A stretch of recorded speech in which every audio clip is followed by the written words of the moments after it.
Hello, fellow Denters.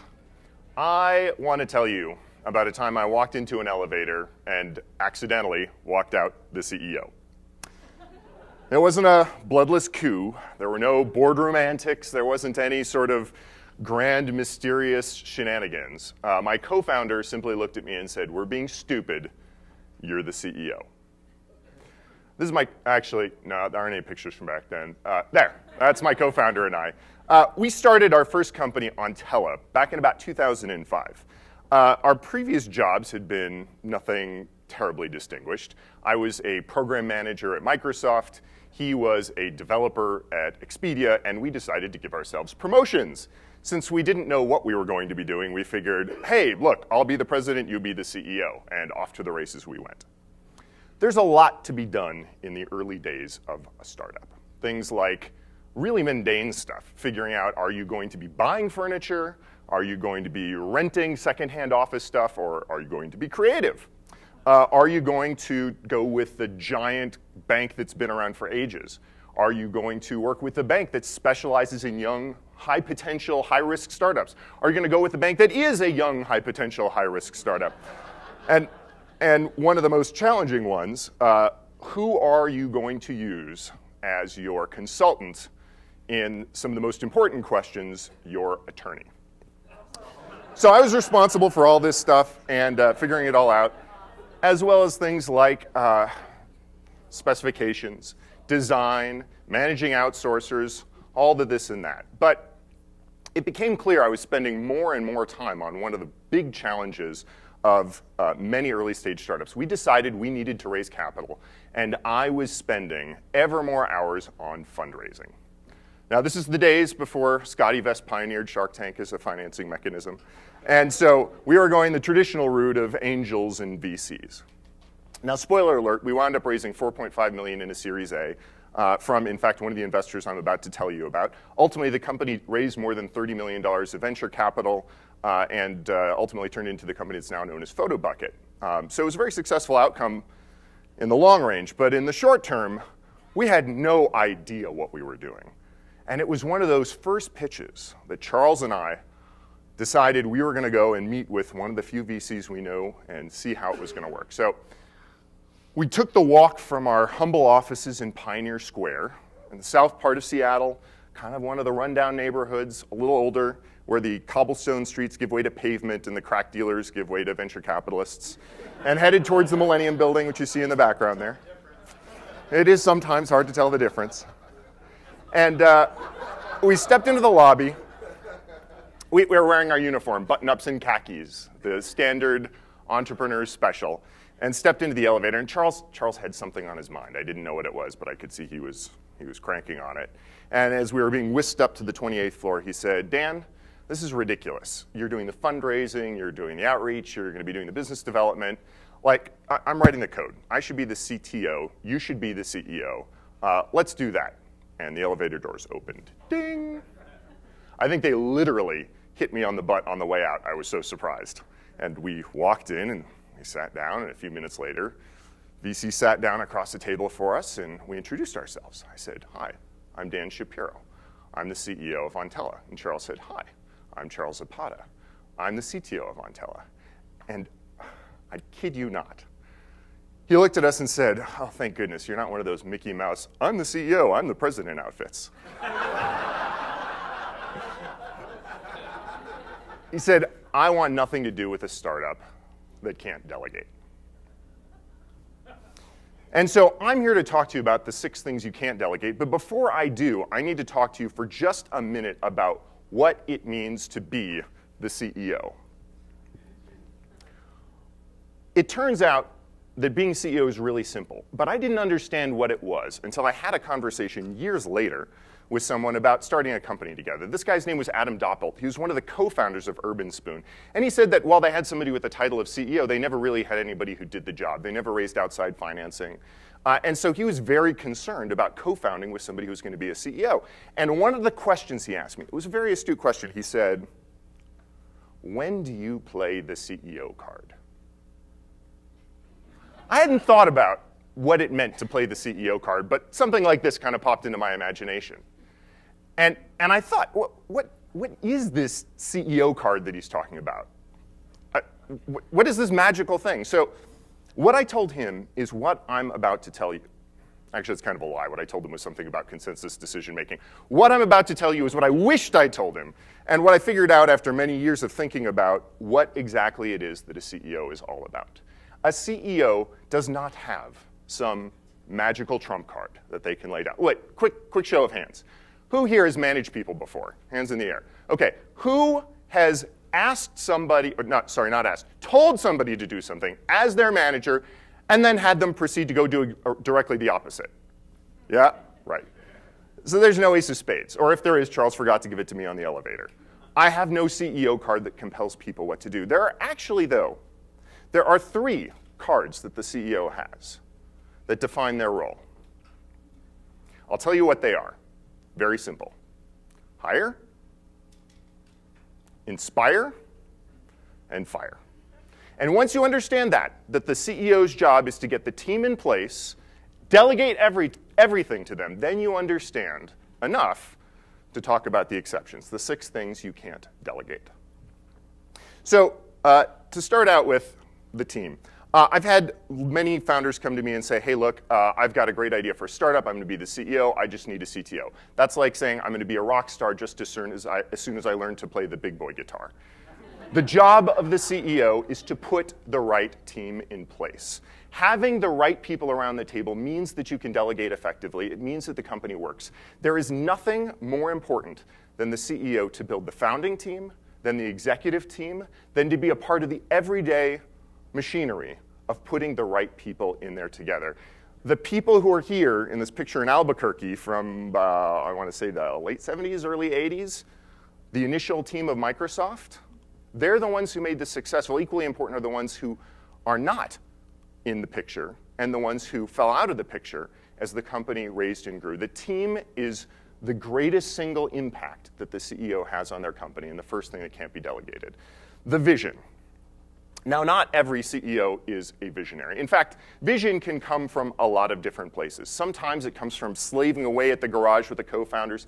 Sometimes it comes from industry experience. Sometimes it gets stolen from an underpaid analyst. Whatever it comes from, though, the CEO role is about waving the vision like a flag carrying it into battle, because that vision is what keeps people in the company, what keeps the company moving forward, what brings the company forward as terrible things happen, and terrible things do happen to startups and big companies alike. Whether it be a month before your product's much anticipated launch, the introduction of 5 remarkably similar products, including one from a VC you pitched 6 months ago and showed them your prototype and pitch deck. Whether it be Google's algorithm change, having a sudden and surprising effect on your traffic. That's down and to the right if you can't see.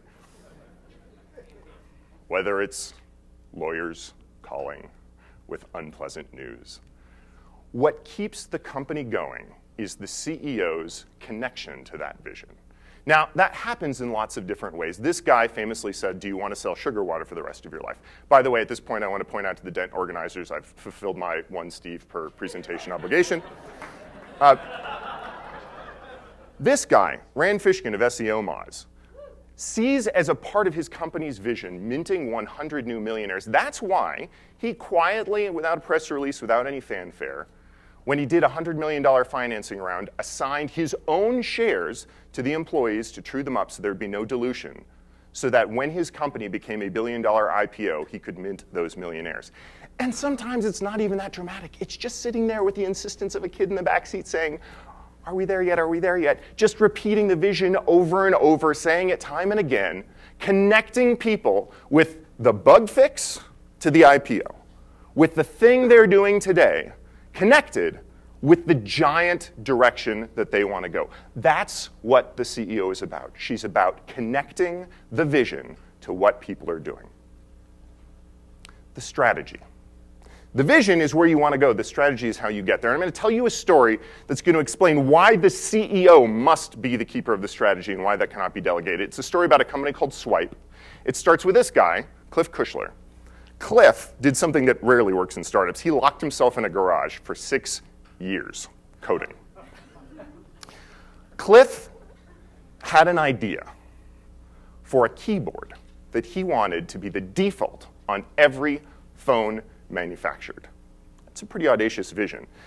Less so for him, because if you remember this, the 12-key keyboard, you remember how you could, instead of triple tapping, you could tap like 4, and it would figure out that you meant high. That was a system called T9 that would predict what you wanted to type.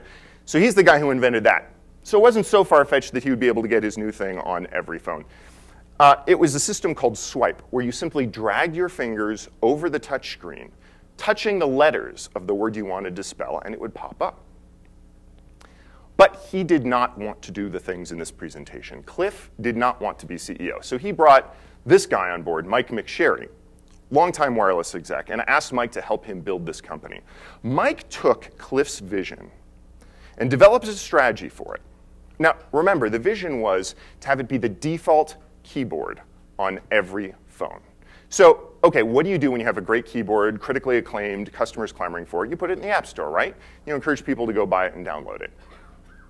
No. Mike decided this was not going to be in the App Store. Mike decided to hold it back because every manufacturer that he pitched, LG, Samsung, et cetera, he went to them and said, this is the best keyboard in the world. You want this on your phones, and you're only going to get it if you put it there. Your customers cannot get it from the App Store. He walked away from millions of dollars in revenue. He ticked off thousands upon thousands of customers who wanted this, and he wouldn't give it to them. Now, I want you to imagine the calls from the board members. I want you to imagine the CFO walking in there going, please, give us the money. Like, we can just unlock this and do this. What are we doing waiting a year to have these things pre-installed? What are we doing negotiating these deals that take ages? How does this work? But his strategy was about being the default on phones. Comes with the phone, turned on, the best way to do it. Not being widespread, which is what the App Store would have done. And because he was the CEO, and because he evangelized this successfully to the company, they were able to hold to this strategy. And by the time they sold the company, they were on 100 million phones pre-installed as the default. That strategy could only be put in place by the CEO, the only person who could pull together that huge chain of commitment to make that happen. Fundraising.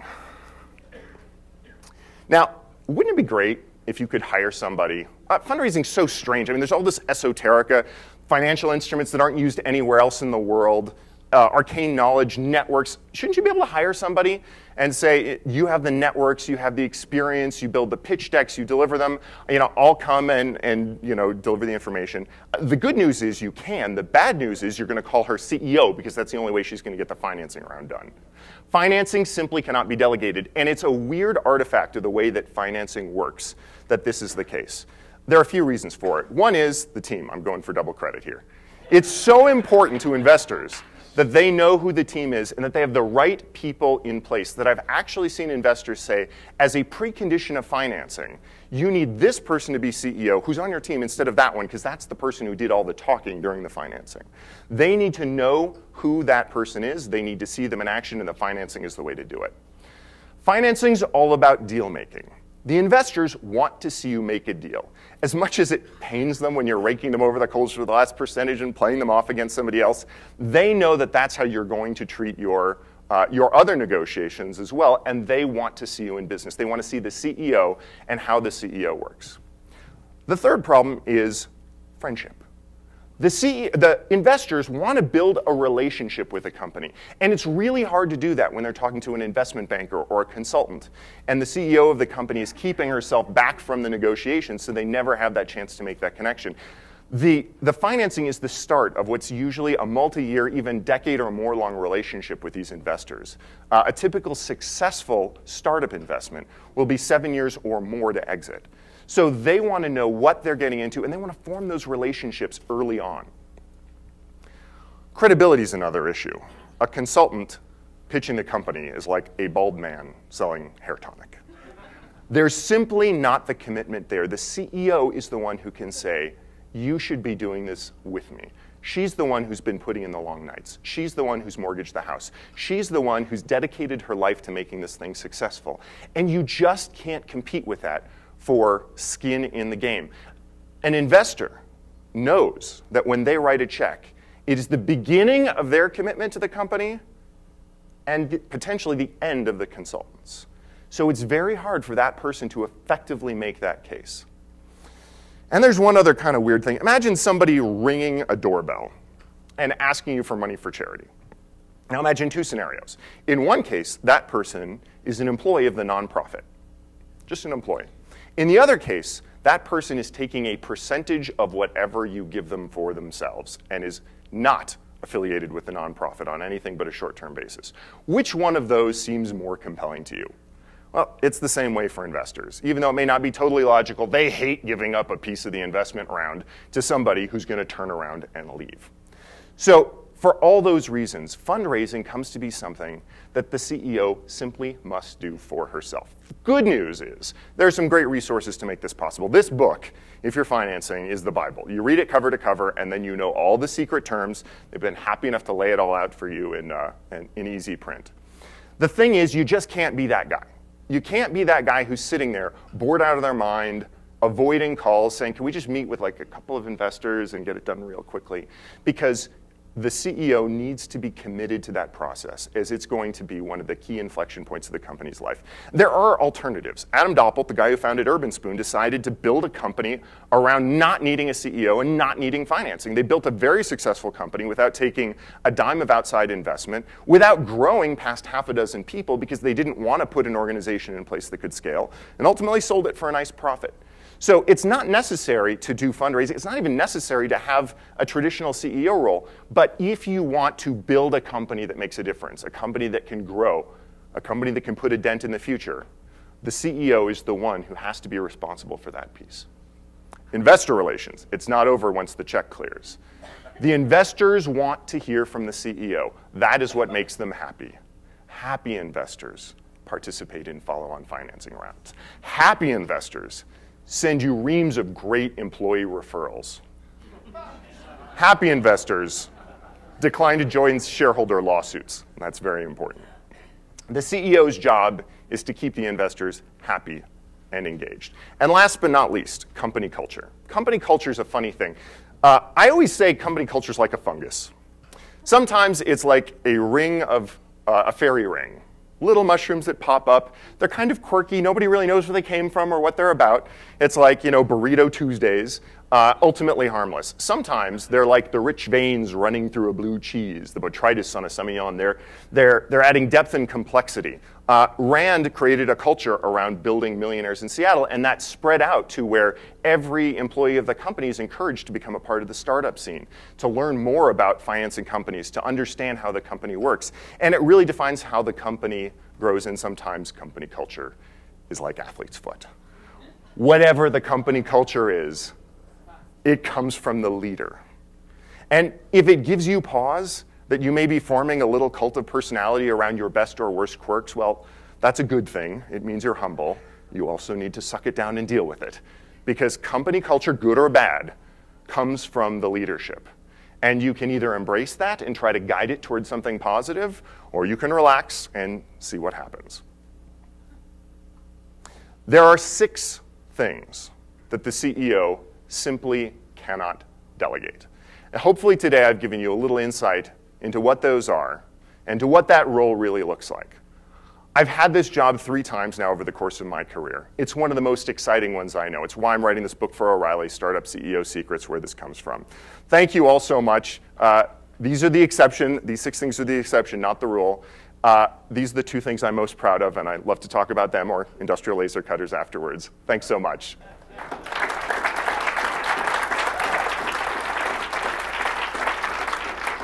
I don't think we have Q&A, but Robert, for you. I think there's a 7th thing, and it's press relations. Because when you come and pitch your company to me, I want to hear from the CEO. I don't want to hear from somebody. You know what? That almost made the list, but I had a slide freeze. I totally agree. It is very difficult, bordering on impossible, to delegate press relations, especially for a young company. For a company that's just getting started, you simply can't do it. As you grow a little bigger, there's some opportunity to bring in a wider circle, but I think that's absolutely correct. Cool. Well, thank you, Dan. Thanks, Jason. Susan.